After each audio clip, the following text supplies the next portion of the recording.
하나님 말씀 창세기 17장 15절로 27절까지입니다. 창세기 17장 15절로 27절까지의 말씀입니다. 한 절씩 교독하겠습니다. 하나님이 또 아브라함에게 이르시되 내 아내 사레는 이름을 사레라 하지 말고 사라라 하라.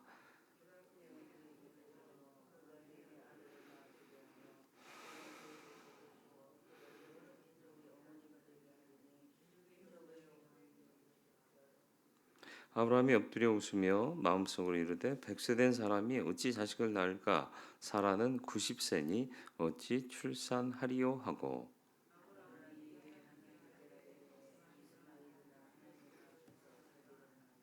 하나님이 이르시되 아니라 내 아내 사라가 내게 아들을 낳으리니 너는 그 이름을 이삭이라 하라.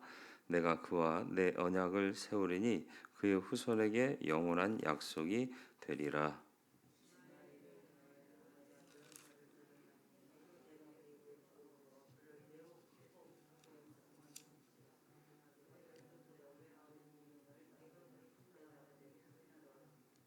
내 언약은 내가 내년 이 시기에 사라가 내게 낳을 이삭과 세우리라.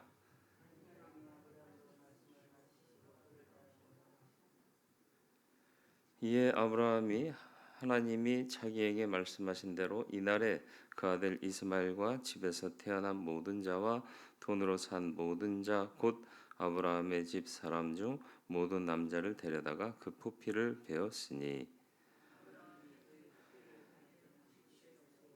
그의 아들 이스마엘이 그의 포피를 벤 때는 13세였더라. 그 집의 모든 남자 곧 집에서 태어난 자와 돈으로 이방 사람에게서 사온 자가 다 그와 함께 할례를 받았더라. 아멘. 혹시 유튜브가 되고 있나요? 유튜브가 안 되고 있습니까? 교회를 다니다 보면 흔히 들을 수 있는 게 뭐 교회뿐만 아니라 인생 살면서 그런 말을 하는 경우가 많아요. 내가 왕년에는 그런 얘기 많이 하죠. 지금은 그렇지 못해도 과거에는 화려한 경력 갖고 있었다. 또 잘 나갈 때가 있었다 하는 말이죠. 예. 내가 중고등학교 때 임원까지 했었다. 젊은 시절에는 방언의 은사도 받았다.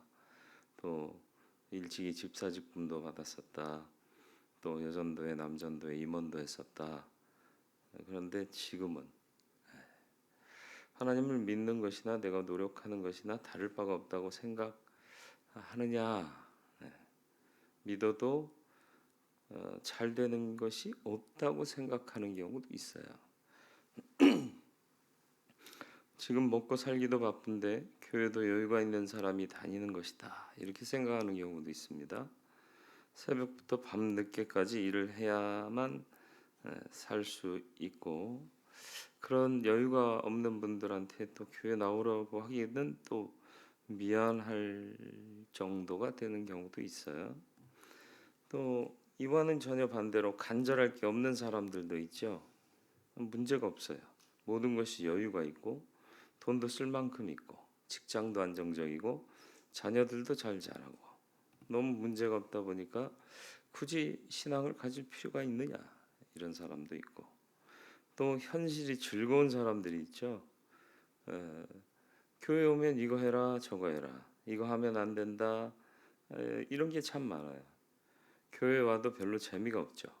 맨날 참으라고 그러고 용서하라고 그러고 고난을 자처하라고 그러고 나만 그렇게 살라고 왜 그렇게 이야기를 하는지 목사님이 하는 이야기를 들어보면 현실성도 많이 부족한 것 같고 이 좋은 날 교회에 있는 것보다 산으로 들러 나가면 얼마나 좋을까. 교회 다니는 사람들은 무슨 재미로 사는지 모르겠다. 이 사람들은 예배당보다는 노래방 가는 걸 더 좋아하죠. 교회 가는 것보다 동창 모임이나 동호회 모임 가는 게 더 좋죠. 하나님 몰라도 사는데 아무 지장이 없던데 영적이고 진지한 이야기 하는 것보다 별 생각 없이 수다 떠는 것이 더 좋은 경우도 있죠. 기도하는 게 많이 힘들죠. 기도로 풀어낸다는 것도 쉽지 않고, 그런데 술 한잔하고 확 풀어버리면 훨씬 더 쉬운 것 같다, 이런 생각을 가진 사람들이 많습니다. 믿음의 일이 쉽지 않아요. 아브라함이 믿음의 조상이라고는 했지만 그에게도 믿음이 흔들릴 때가 있었고요. 믿음이 연약해질 때도 있었습니다. 그게 인생이고 인간의 연약한 모습이죠. 그러나 여기서 우리가 온전한 믿음을 갖기 위해서는 무엇이 필요하냐? 사실은 온전한 믿음이 있어야만 하나님을 기쁘시게 하고, 하나님을 기쁘시게 하는 자만이 영적인 풍성한 복을 받게 되는 거죠. 이 받는다는 게 지금 당장이라는 생각과 같이 맞물려 있으니까 내가 수고하고 노력하는 게 보상받지 못한다고 착각하는 경우가 많아요. 지금 당장 주어지지 않는 것들은 다 하늘의 귀한 상급으로 쌓이게 된다는 것을 절대 우리는 잊지 말아야 합니다. 그래서 우리는 현실의 사람이 아니라 소망의 사람이라 이렇게 일컬음을 받는 거죠. 그래서 믿음에서 가장 중요한 건 뭐냐? 기다린다는 거예요. 아무리 기다려도 하나님 약속이 이루어질 기미가 보이지 않으니까 아브라함도 결국 인간적인 방법으로 아들을 얻죠. 이스마엘이요. 13년 세월 동안 아브라함은 하나님과 어쩌면 멀리 떠나서 살았던 것 같습니다. 하나님은 하나님에 대한 간절한 믿음이 식어졌죠. 그리고 또 하나님의 하신 약속도 희미해진 거죠. 그런 삶을 살다 보면 예배도 형식적이게 되고 감격이나 기쁨이 어, 나를 움직이는 게 아니라 점점 나이는 들어가고 기대는 사라지고, 그러면 결국은 현실에 빠져 살게 되는 거죠. 다시 말하면 그냥 이스마엘이면 된다. 이게 하나님의 약속은 내게 아들을 준다 그랬는데 사라를 통해서 준다고 약속하셨는데 이스마엘이면 됐어요. 하나님 앞에서도 그러잖아요. 현실에 빠져가는 거예요. 어쩌면 오늘 이 시대를 사는 우리 믿음의 사람들도 이스마엘에 빠져서 살아가는 아브라함과 별반 다를 바 없을 거예요. 에이, 내 인생에서 무슨 획기적인 변화가 있겠어요. 하나님 약속한 것들 붙잡고 살아왔지만 이루어질 기미는 없고 그냥 이대로 사는 게 좋겠어요 라고 생각하는 경우가 많다라는 거죠. 이렇게 빠져 살아가는 아브라함에게 하나님이 갑자기 나타나셨고요. 말씀하시기를 나는 전능하신 하나님이다라고 말씀을 하시네요. 왜 그렇게 말씀하셨을까요? 예, 이 믿음이 흔들리면 안 될 사람이 지금 믿음이 흔들리고 있기 때문에 그런 거예요. 하나님께서 전능하신 하나님이신 것을 우리는 잊지 말아야 합니다. 17장 1절에 전능하신 하나님이라 이렇게 선포하고 오늘 읽은 15절에 하나님이 또 아브라함에게 하시면서 말씀하시는 거죠. 이름 바꿔주셨어요. 아브라함을 아브라함으로, 또 오늘 본문을 통해서는 사례를 사라로 이름을 바꿔주신다는 게 뭐예요? 새 출발하라는 거예요. 이름에 담겨진 의미가 바뀌었으니 네 인생의 출발점을 여기서 리셋해라라는 얘기죠. 그냥 이스마엘에 취해서 살아왔니? 그냥 현실에 그냥 그저 그렇게 흘러 살아왔니? 아니다. 다시 비전을 생각해라. 너 큰 아버지가 아니고 열국의 아버지다. 또 네 아내도 통일하다. 이런 비전을 내가 너에게 줬는데 왜 잊고 사니? 결국 하나님의 은혜대를 기다리지 못한 그들에게 하나님은 다시 한번 자극을 주고 계시는 거죠. 그래서 우리 믿는 사람들이 주목할 것은 환경이 아니라 하나님이시라는 것을 분명히 해야 할 것입니다. 환경 따라가지 말고 하나님의 인도함을 받으라는 거예요. 일방적으로 하나님께서 약속을 재확인하시죠. 16절 내가 그에게 복을 주어 그가 내게 아들을 낳아주게 하며 내가 그에게 복을 주어 그를 여러 민족의 어머니가 되게 하리니 민족의 여러 왕이 그에게서 나리라.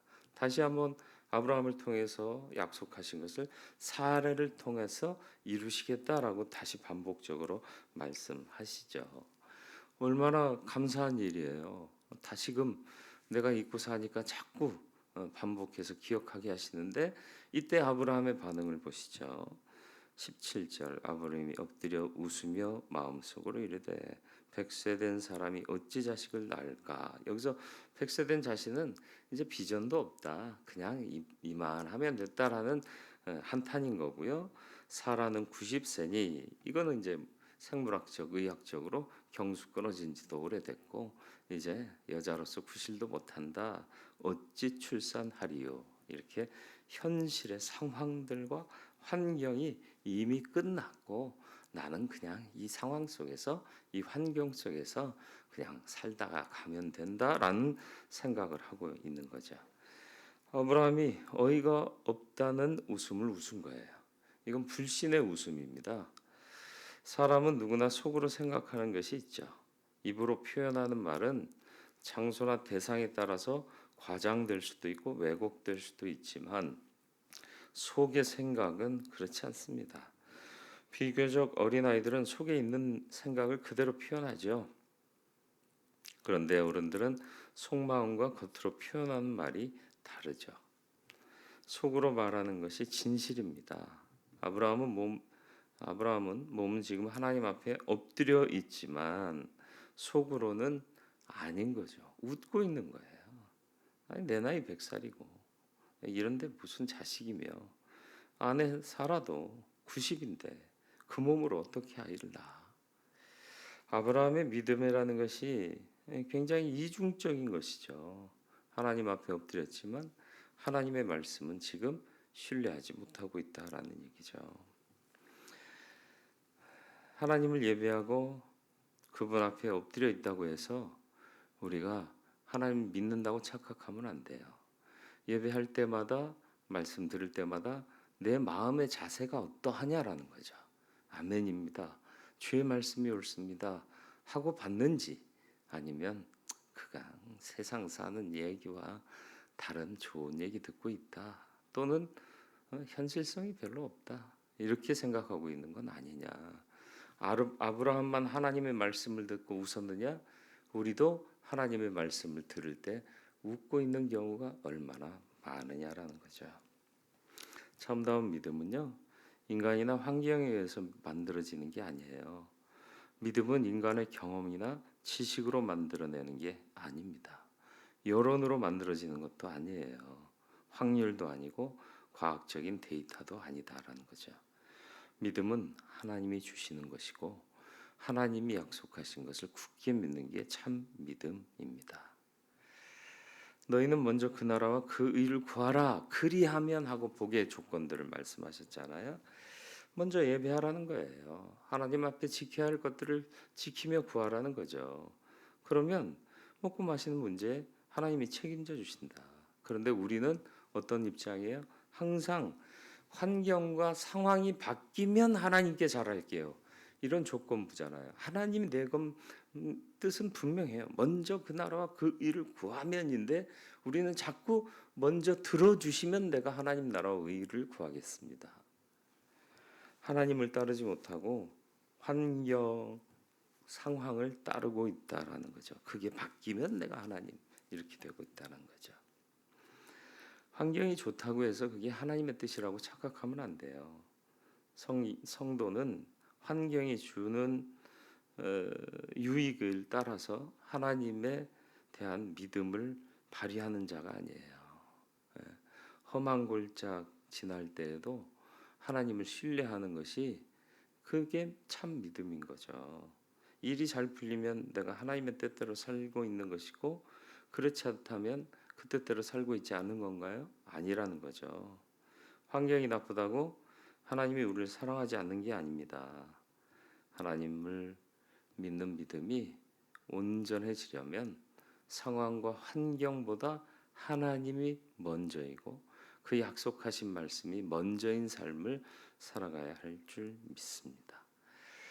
그래도 아브라함이 잘한 게 있다면 항상 그가 하나님 앞에 있었다라는 거죠. 다윗이 잘한 게 뭐예요? 범죄했을 때에도 하나님 떠나지 않았다라는 것입니다. 믿지 못해서 속으로 웃고 이런저런 말 다 해도 하나님 앞에서 항상 엎드려 있었다. 이 굉장히 중요한 겁니다. 하나님을 완전히 떠나지 않는 것이 믿음이에요. 연약해질 수는 있지만 떠나는 것은 어리석은 일이 될 것입니다. 결국 그래도 그는 하나님의 말씀에 순종하게 되죠. 22절로 23절 이 아브라함이 하나님이 자기에게 말씀하신 대로 할례해라 그랬더니 이날에 그 아들 이스마엘과 집에서 태어난 모든 자와 돈으로 산 모든 자 곧 아브라함의 집 사람 중 모든 남자를 데려다가 그 포피를 베었으니 아브라함이 그 포피를 벤 때는 99세였다라고 얘기를 하고 있네요. 명령하시니까 순종하네요. 이게 믿음인 거예요. 확실히 믿을 수 없고 확신이 없어도 하나님의 말씀을 받고 그 앞에 서 있고 들은 말씀 받은 말씀대로 행하는 것. 아브라함은 어쩌면 투덜거리면서도 순종했는지 모르겠습니다. 제가 하겠습니다. 저는 분명히 합니다. 큰 소리 치는 사람보다 싫어요. 힘들어요. 이거 어떻게 해요? 라고 하면서도 그래 내가 해야지 하면서 하는 사람을 아버지는 더 기뻐하시죠. 두 아들에게 얘야 밭에 나가 일 좀 해라. 한 아들은 싫어요. 그런데 마음을 돌이켜 다시 나갔고 또 다른 한 아들은 예 제가 할게요. 그러고 가지 않았다. 이 말씀에서처럼 인간은 완전할 수 없어요. 흔들릴 때도 있고 연약할 때도 있습니다. 그러나 하나님의 뜻을 따르기 위해서 다시 한번 결단하고 상황과 환경이 먼저가 아니라 하나님을 신뢰함이 앞서서 원하시는 일들을 행하며 살아갈 수 있는 우리가 되어야 할 줄 믿습니다. 또 믿음은 기다림입니다. 지금 당장 이루어지지 않으시면 반드시 이루어 주시거나 혹여 인생 사는 동안 그것이 이루어질 필요가 없다고 판단하시면 내가 믿음으로 행하는 모든 일들은 천국의 상급으로 쌓이게 될 것이다 라는 것이죠. 그런 믿음으로 사는 저와 여러분들의 삶이 되기를 주님의 이름으로 축원을 드립니다. 어떤 상황 속에도 하나님을 떠나지 않게 하시고 혹여 상황과 환경 때문에 하나님의 약속 말씀보다 우리가 조건부적인 생각을 가지고 하나님을 믿으려 들고 있지는 않은지 돌아보게 해 주옵소서. 또 하나님 말씀을 진심으로 듣는 자 되게 하시고 속으로 웃는 자 되지 말게 하여 주옵소서. 내 삶에 이스마엘에 취해 살고 있는 그런 모습은 있지 않은지 점검해 보게 하시고 이제 뭐 다 살았는데 이쯤이면 그냥 먹고 사는데 문제 없고 또 이렇게 사는 것도 나름 괜찮다 자위하지 말게 하시고 하나님의 약속을 기대하며 끝까지 인생 끝날까지 철저히 소망 가운데 살아가며 철저히 헌신하며 살아가는 우리 모두가 되게 하여 주옵소서. 예수 그리스도의 이름으로 기도드리옵나이다. 아멘.